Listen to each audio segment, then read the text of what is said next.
Hi friends जय जगन्नाथ। आज मु माने प्राय 11टा साढ़े 11टा बाजिला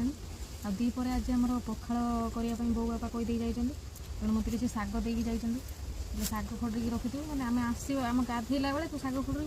आम गरम गरम शाग और पखाड़ खाइबू आ पिंडार बस शाग बनाऊँगी गरम तो कमी पड़ता आपण मैंने जानी गरम प्रबल थी जमा चुली पाखु जाई हो नाला आज किंतु गरम रे पवन पिटुचे जोर से पूरा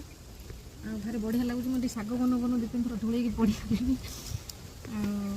पवनटा कितु बढ़िया लगुच वर्षा तो होनी देखा के वर्षा हो आज आपण मैंने कमेंट मत जनइबे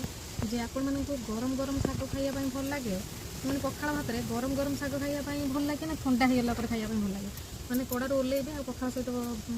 भात माने शाग गरम शाग खाइबे तार टेस्ट बढ़िया आ किसी दरकार नहीं खाली कंचा लंका गरम गरम शाग पखाड़ आम ओडिया मानकर माने